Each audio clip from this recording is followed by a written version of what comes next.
Okay, great. Then we can start. I'll give you a little overview of what I'm talking about.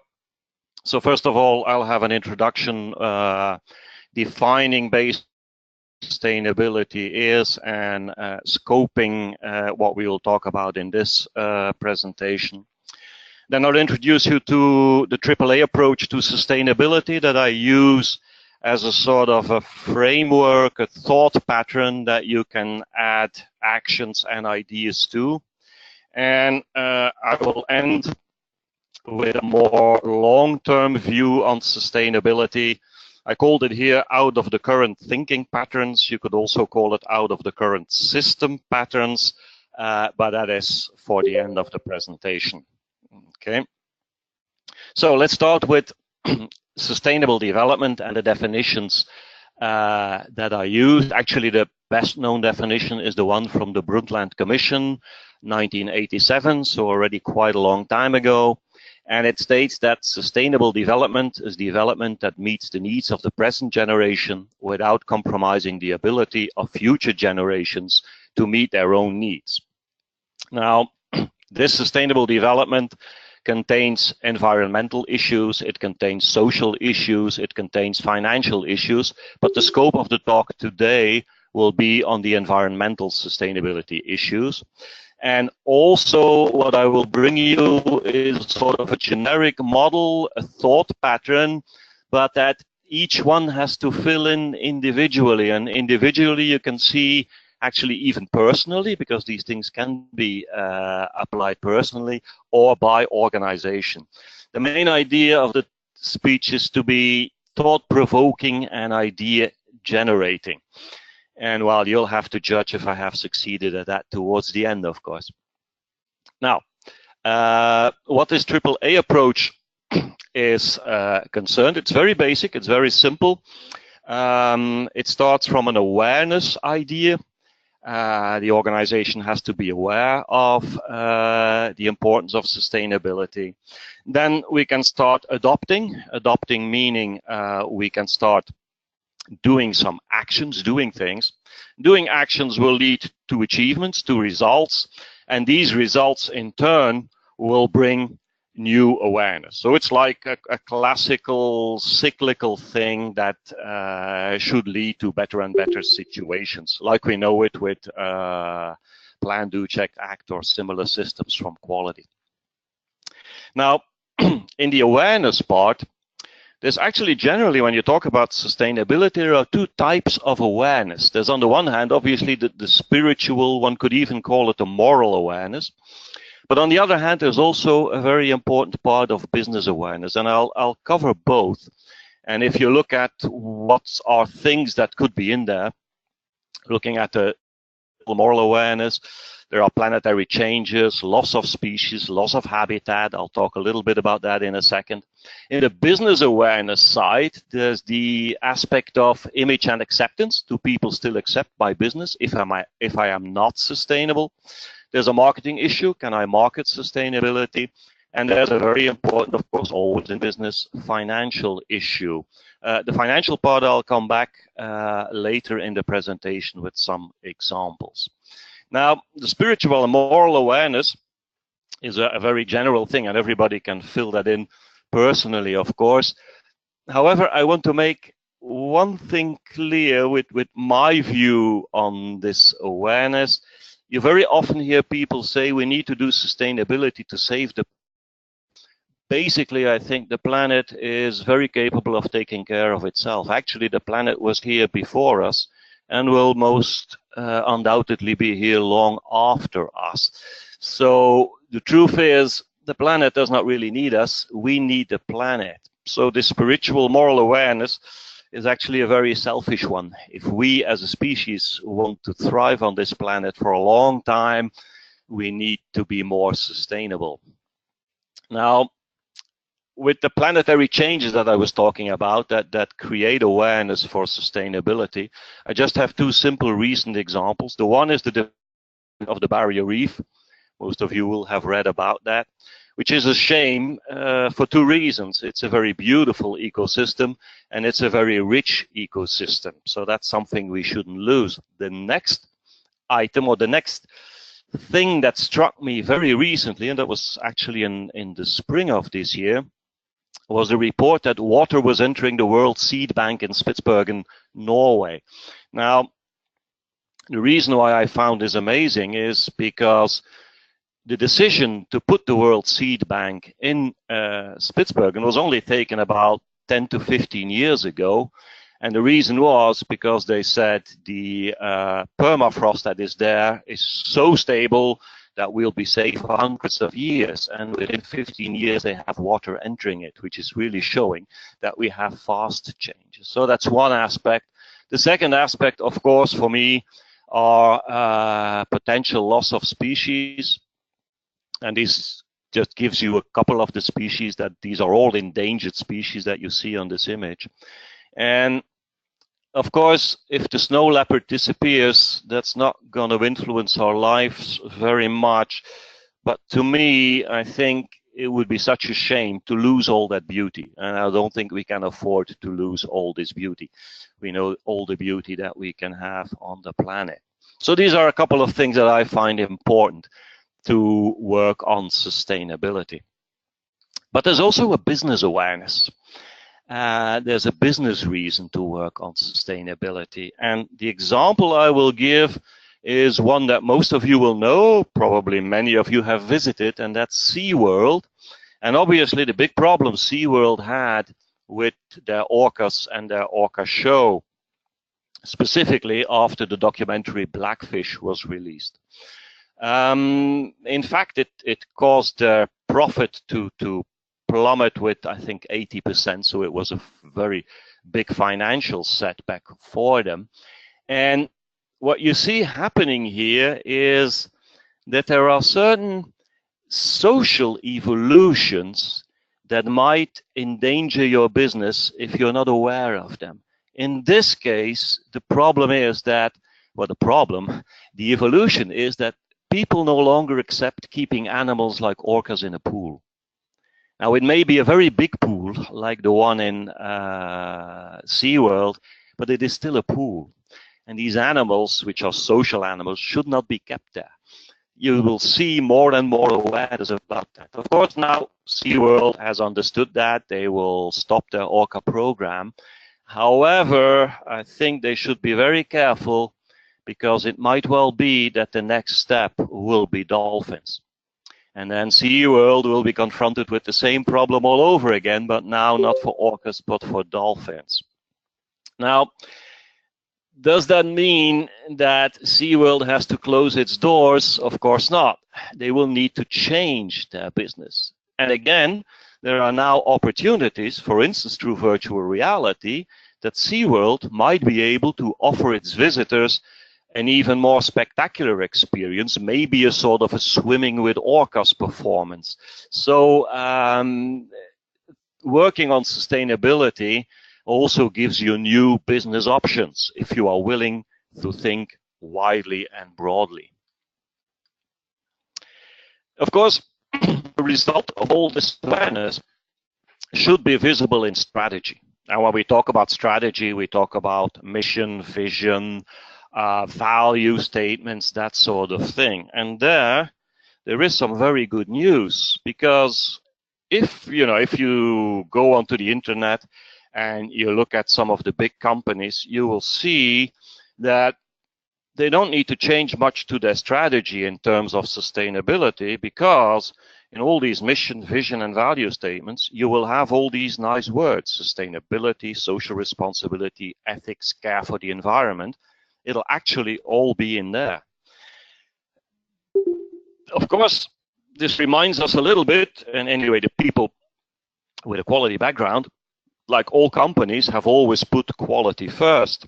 We know that from the quality world. But we also know that every now and then this has been put first, however, in words. And you do see that sometimes the same is true for these sustainability statements within mission, vision, and values, that people do not always take their values sincere. And I think this is something culturally that's got to be very important. people need to be sincere about their values. Companies need to be sincere about their values in order to make a real change towards sustainability. I have a ground rule for that. When things sound very complicated, they're generally not sincere.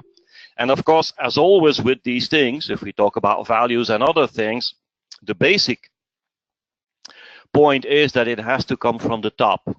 And that means that the CEO will have to take up his role and be a real chief ethics officer. The fact that every now and then, despite all these nice value statements, we get these scandals like the software scandal that Volkswagen had is, of course, because values are not yet taken sincere enough. So awareness is a very important starting point to do anything about sustainability. However, it also has a sort of a little bit of a drawback. And what I say with that is sort of something that is similar to this quote by Abraham Lincoln, where he says the problem with quotes on the internet is you can never be certain they are authentic, which shows how prevoyant he was. I came up with a similar one from Albert Einstein, saying the problems with statements on sustainability is you can never be really certain they are sincere. And what I mean is that it is perfect if your organization is very sincere about its values and sustainability. But if you say, well, we need to be 100% sure that everybody is 100% convinced and aware, you will never ever do anything. So I also think that actually actions, doing things, can be a driver to create awareness. And that means that my very simple AAA system that normally goes from awareness to adoption to achievement could also be used in a slightly different way, where we say, even if the awareness is not 100%, that shouldn't stop us from doing things, adopting the ideas, doing things, by that achieving results, and then of course using the strength of results to increase the awareness. Okay, so don't be put down by potential lack of awareness at the highest levels. I think we can still do a lot. Now, why can quality play a role, and what could quality do in that? I think there are two reasons why I make these presentations for a quality audience. The one is that quality has a lot of knowledge on quality methods, and many of the quality methods can be very, very useful in a sustainability action. I'll mention a couple, and I'll give some examples later on, typically TRIZ, Six Sigma, Lean.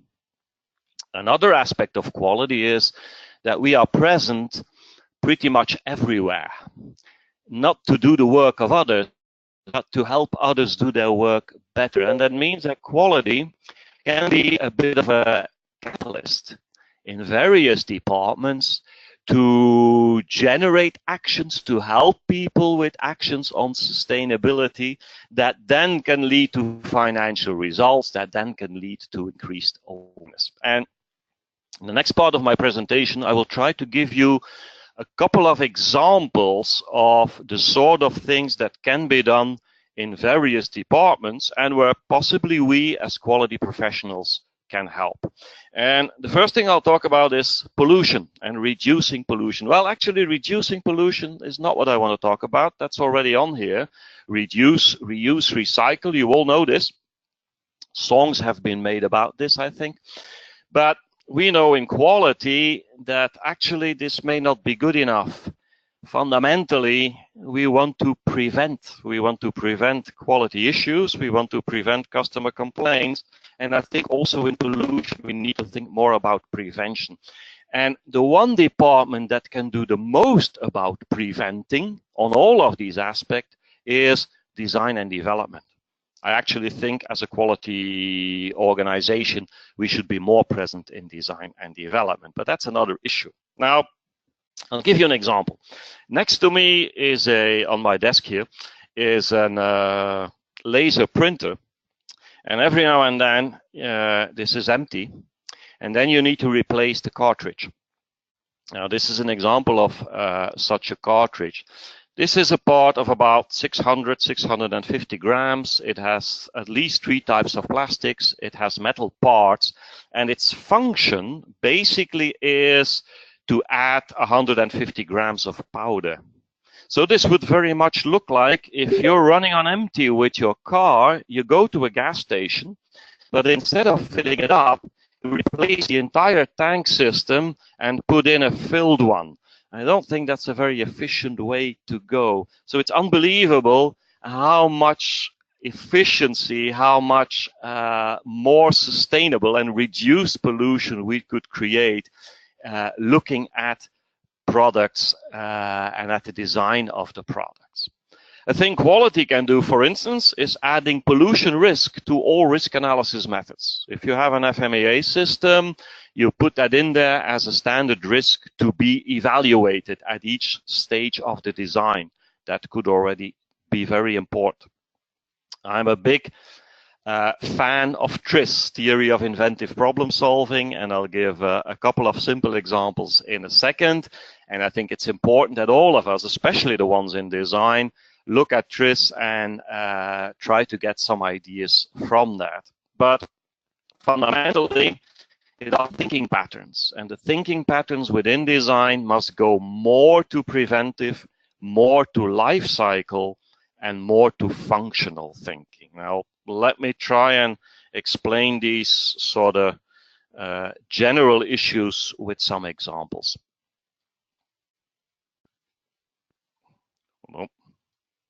Okay, now TRIZ is a theory of inventive problem solving. It's not the intention here of giving a course of TRIZ, but I'll just, as said, giving some examples. One of the ideas within TRIZ is what they call the ideal final result. And ideal final results are about dematerializing. And a very nice slogan they use, which I find an interesting one, is saying the ideal X is not X. And let's say the problem is eyesight. We've solved the problems of eyesight to improve the eyesight using glasses. Well, the ideal glasses may not be glasses. So we come up with another solution, which is contact lenses with, as you can see, a lot less material. Well, maybe the ideal contact lenses are not contact lenses. And we come to laser operations. Now, a laser operation will improve the object itself, meaning the eye, without any intermediate material anymore. And that is what is meant with ideal final result. So the question you have to ask yourself is very often, the product I'm using now, do I really need a product to offer that function? And we'll come to that in general in a second. Another example of TRIZ is not the ideal final result, but an increased ideality is to have more useful functions within a product. Now on this slide, you see a lot of products that take up a lot of volume and a lot of material. In fact, all of the functions offered by these machines and equipment could be given to you by a simple smartphone. And that's an example of increasing functions within the same amount of material. In fact, when I created that slide, the last thing I thought about was the phone, because we have so many other applications that we do with the smartphone today that we hardly ever use it for phoning. Now, of course, you may say, yes, but I'm not in the glasses industry and I'm not in the smartphone industry. But no matter what industry you are in, there are a couple of questions you can ask yourself at the design stage. And the first thing is, what functions do I deliver to my customer? Not what product, what functions do I deliver to my customer? Because it might well be that you do not really need a product for that function. So try to think more functional. So do I need a product for that? Maybe not. If I do I really need the current product for that? And one thing to evaluate your current product is to critically look at its efficiency. And you'd be surprised how inefficient and in that way unsustainable many of our current solutions to problems are. I'll give you the most simple example, a car. Most of you will drive a car. Most of these cars will still be fossil fuel driven. And when you ask people what is the efficiency of a car, you'll very come up with a graph like this, which basically says, well, if I put in 100% fuel energy, about 25% will be turned into effective power. Now, that means this is our efficiency, 25%. But of course, this is not true, because the problem you're having, the function you want to do, is to move a person from A to B. The 25% is used to move a 1,500 kilo car plus an 80 kilo driver.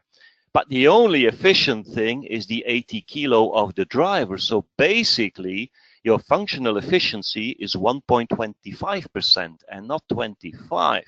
And note, the 1.25 you only have when the car is actually driving. Because you take it in the morning, you drive an hour to work, it's standing there for 8 hours, you take it back in the evening an hour, and then it's standing there again for the rest of the night, which means you should divide this 1.25 by 12 again to get the actual efficiency.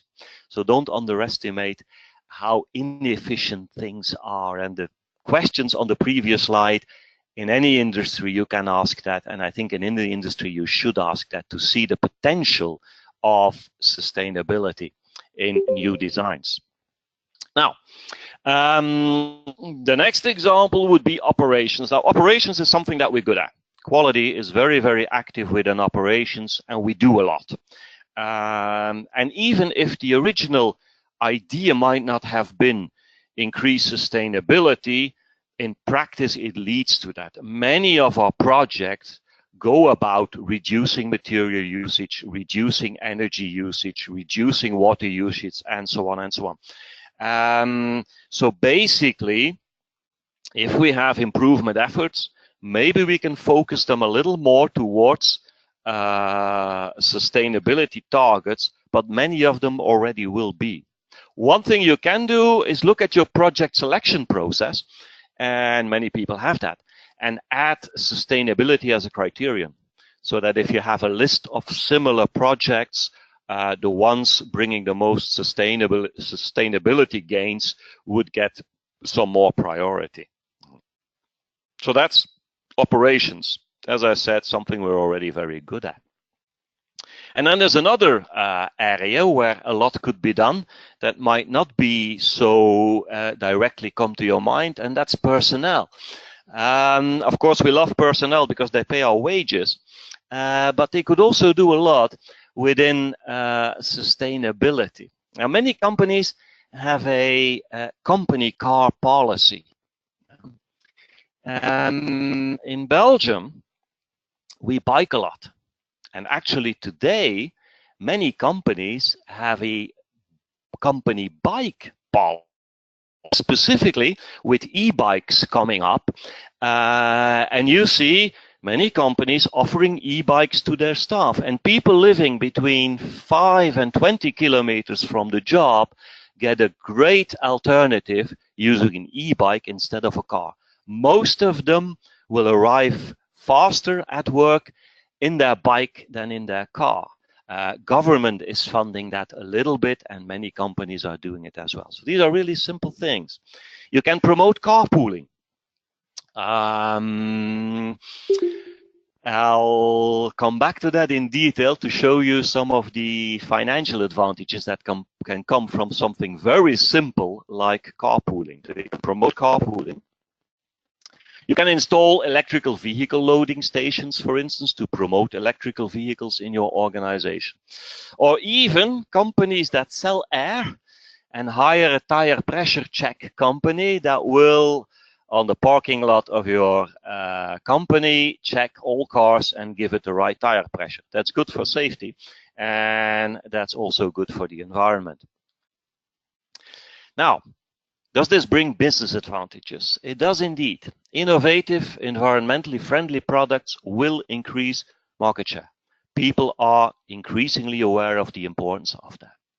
Reducing the use of resources will lead to immediate savings, and that's something very simple. Immediate bottom line savings. And don't forget, the cheapest energy is the one that is not consumed, no matter what source of energy you use. And small actions bring large profits. I'll illustrate this. Some examples. I talked about carpooling. I made a little scenario here of what would happen if 11,000 people that commute go from one car and gradually get 2 people within a car. There are some assumptions there. This will be out distributed to everybody, so you can have a look at the numbers later on. I just want to show you what this can create in these scenarios. Now, all of them in one car means 11,000 cars on the road. If you can get 10,000 of them driving together, so you have 5,000 cars, 1,000 single, you reduce the number of cars from 11,000 to 6,000. That would be a big difference on traffic jams. It would bring them sooner to their work. Now, you may say that the all one is exaggerated, but actually recent figures in Belgium show that in rush hour, the average occupancy of a car was 1 by 1. So this is scenario 3. But interesting, if you do this and you go from scenario 1 to scenario 11, you see a CO2 reduction of about 17 to 18,000 tons, and you see a cost saving of almost $5 million a year, just showing how small actions can create really, really big improvement, really big gains, also financially. Think about sustainable resources, and I'll take probably one of the most simple resources out there, water. These are the numbers, the costs for water in Belgium. Average cost for a family, difference between 2010 2015 is 30% increase. This is water. The overall inflation rate was 10%. So water is getting more expensive 3 times faster than the average of our products. Estimate that. And remember, this is Belgium. It's not as if we have a shortage of water. This is sort of how our summer looks like. Okay. So what can you do? You can sit down with finance. This is something we don't do very often either from a quality point of view, and look at some scenarios. How much will our waste cost? If you still dump waste, that'll go sky high. How much will resources cost? Think of the water. What if a CO2 tax is introduced? What if cleanup costs are asked from shareholders, so you cannot just pollute and then go away, and so on and so on. And actually, what I want to conclude with in this part is, if you look at this AAA, and whether it's AAA or anything else, if you look at what you will do for sustainability, today it makes business sense to do that. Tomorrow it will even make more business sense to do that. Tomorrow it will make even more business sense to do that. And in the long run, you will be either sustainable or you will not be in business. Okay. Now, as a last part, I want to come back to this system thing that I said, at the very long term. And the question whether the system that we're running at the moment, and when I talk about system, I think about growth economy as a really big box that we're living in, is that sustainable in the very long run? This is one person who thinks it isn't. It's David Attenborough, very well known from the BBC Nature documentaries, who states here, anyone who believes in indefinite growth on a physically finite planet is either mad or an economist. With my apologies to the economist people that are listening at the moment. But it is making a rather sharp point. Can we keep on, no, even if we do all these nice things that I was just talking about, will that be enough? And I think that there's a serious weakness in this Bruntland definition of sustainable development. And there are actually two weaknesses in this definition. The first one is that it focuses very much on humans, because it talks about the present generation and the future generations, and that means present generation of people, future generations of people. And that's limiting, because our ecosystem is more than just people. And the second thing that's a problem is the point of needs, because how far can our needs go? Suppose we say we need 1 kilo of beef every week, and that is valid for the 8 billion people that will live on our planet very soon. Well, that's going to be a problem, because this kilo of beef comes, of course, from the process being a cow. But now look at the inputs. 15,000 liters of water, 30 square meters of land, 7 kilograms of feed grain, hormone, antibiotics, and some other things you don't want to know that's in there. But basically it means if that is our need, we're going to have very serious problems. If that is our need, we're going to have very serious problems. So we will need to manage the needs. So the problem is, can we survive our system? And I think that the flaw in the system is the fact that our economic system, rightly so, has been designed to solve problems related to not enough. And that was clearly the case. I'm thinking about pre-World War II, for instance, and I'm thinking about developed world. However, are these today our problems? Are economic, are not enough our problems in the developed world? And I don't think so. Actually, our problems are traffic jams. Our problems are obesitas. Our problems are global warming. Basically, most of our problems have to do today with too much. And it is very doubtful that a system based on more will solve the problems of too much. And there, I think we come back to quality, but then quality in the big sense. A system based on more might not solve it, but a system based on better might. I don't think we need more food, but we do need better food. I don't think we need more cars, but we will probably need better, more efficient system of transporting people, and so on and so on. And it brings me to an analogy of TRIZ. You know, when TRIZ says the ideal X is not X, I think this is an interesting thing to remember. The best things in life aren't things. So maybe we'll have to go from things to experiences to functions, to the things that really matter in life. And that's why I have come up with a sort of my definition of sustainability, slightly different from the Bruntland one.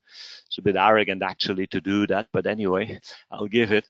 In my view, I think sustainability means that the present generation takes the necessary actions to pass on our unique ecosystem to the next generation in a better state than it was received, and so on, because this is endless. I call it actually quality of all life. And a couple of years ago, I made a poster on that, explaining what I mean by that. People interested can always mail me. I can send you a PDF of this poster. And with that, I actually have come to the end of my presentation. I want to thank you very much for listening, and I hope it was useful. And I think we still have time for some questions. Thank you very much again. Thank you. Thank you, Willy. We do have a couple of questions waiting in the chat box. I don't know if you can see them. Okay. I'll see if I can open this chat box here. Hold on.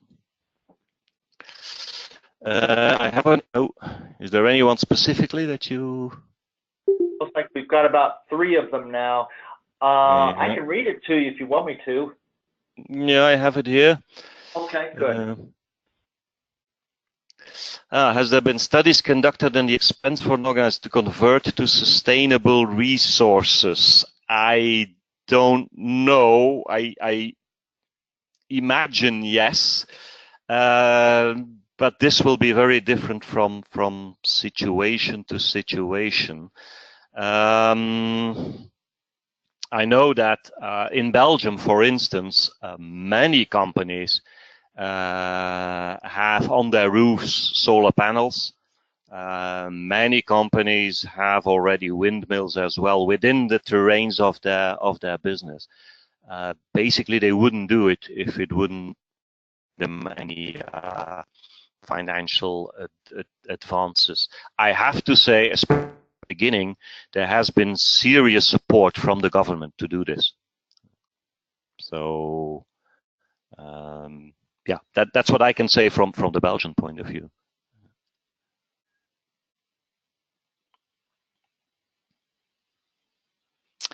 And then I think from the same person, there's a question on meeting employee happiness a high priority. Well, that depends a bit from company to company, but yes, there is a lot of attention to employee satisfaction.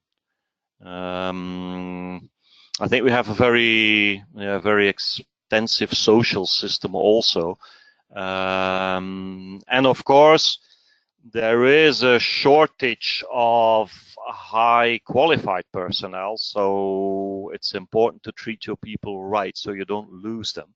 That's another business aspect, of course.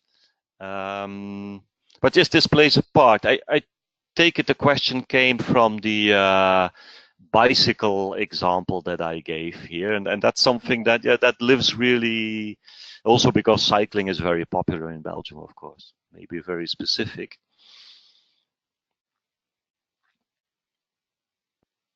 Yeah, and the last one is on sharing, not even sharing cars, but public buses or ride sharing. For the carpooling, one example I can give, that's from a Volvo plant in Ghent, not far from here. They promote carpooling among their people. Actually, they also do bus transport for a number of their people. One of the things they do is on the parking lot, if you carpool, your spot will be close to the offices. So you'll be parking the closest to the entrance, which obviously is the exit in the evening, which maybe is even more appealing. More could be done, especially for the public transport. More could be done.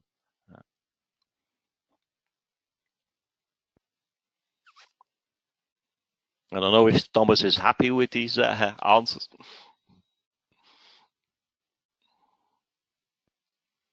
Looks like you have one more question in the chat box. Let's see. Do I go up or down for the last ones? I believe you scrolled down.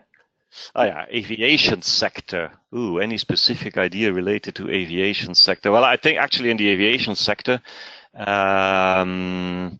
they're doing a lot because the cost of fuel is very high. So that's obviously one that's working. Any too specific idea? Not really. Of course, some of the ideas I gave you could use internally, but then specifically towards the employees of the company.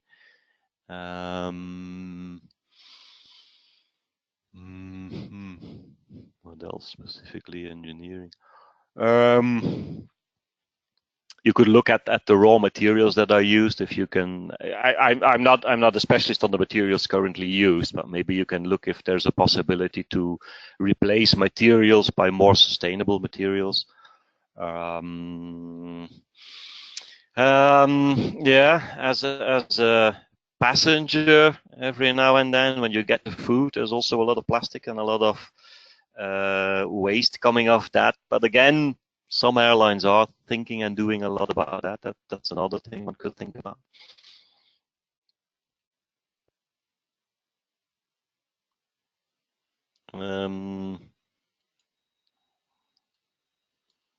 There's a new one here on, does the government offset the cost of organization using of sustainable resources? They don't offset the cost, but they do subsidize. So it's not as if they will make sure it's break even by definition. Having said that, they did that in the beginning. Today, like for instance, for solar panels, there is no subsidy anymore, but prices have come down so big that it is worthwhile doing it. Okay, and the expectation is actually still also private people are putting on solar panels on their roof because it is actually less expensive than classical electricity. So I think actually government will not have to do that anymore because it will become the logical economical choice.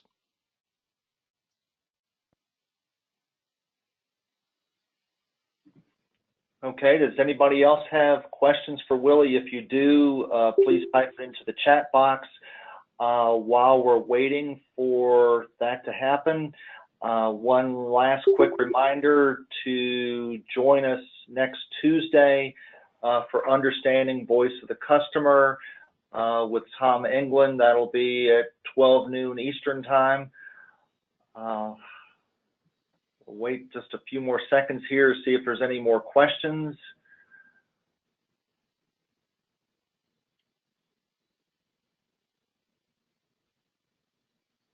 Okay, Willy, it doesn't look like we're going to get any more questions. Okay.